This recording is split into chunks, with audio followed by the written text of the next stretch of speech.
needs to get out of the ceiling, break through the ceiling and come out of it. নারী হয়ে বাংলাদেশে জন্ম নেওয়াটা হয়তো বা একটা খারাপ কোনো কিছু, একটা অভিশপ্ত কোনো বিষয়। That person is a prostitute. আসলে আমরা কবে মুক্ত হব?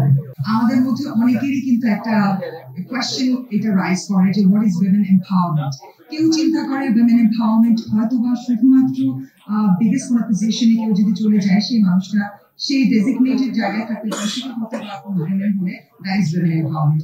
কেউ ভাবে হয়তো বা তার পাওয়ার and তার প্রিভিলেজেস এসব কিছুকে খাটিয়ে যদি সেই মানুষটা একটা ডেজিগনেটেড জায়গায় যায় সেটা women empowerment. আবার কেউ ভাবে যে নিজের মতো করে যা খুশি তাই করতে পারলাম, নিজের মতো করে যা খুশি তাই বলতে পারলাম, করতে পারলাম, সেটাই হচ্ছে women empowerment.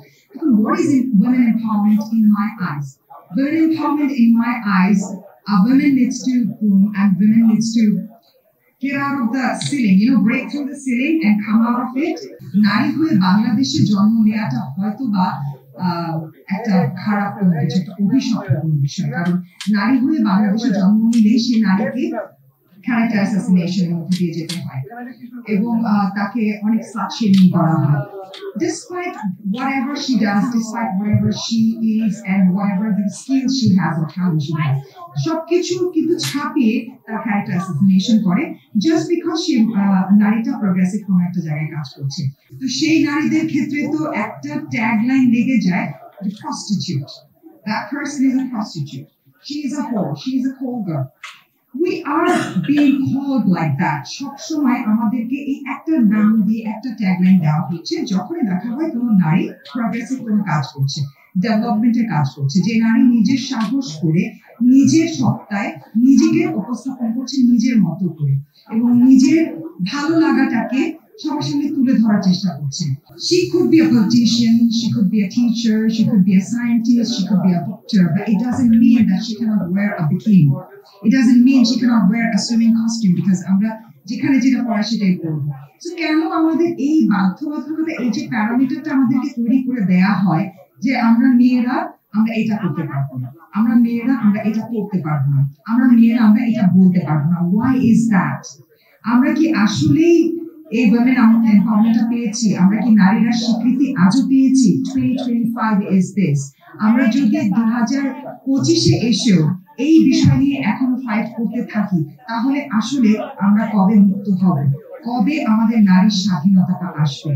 আমরা কিছুদিন আগে, বিগত কয়েক মাস আগে স্বাধীনতা নিয়ে অনেক কথা বলেছি এবং স্বাধীনতার রূপটা আমরা বিভিন্ন ভাবে দেখেছি, কিন্তু স্বাধীনতার রূপটা নারীদের ক্ষেত্রে কখন দেখবো যে নারীরাও স্বাধীন, নারীরা যা খুশি তাই করতে পারে এবং তাতে প্রশ্নের সম্মুখীন হতে হবে না। একটা মানুষ কোনো কিছু যদি একটা স্কিন এক্সপোজ করা কোনো কাপড়ও যদি পরে থাকে সেটা সে তার মতো করে যদি করতে পারে তো তার ইচ্ছা।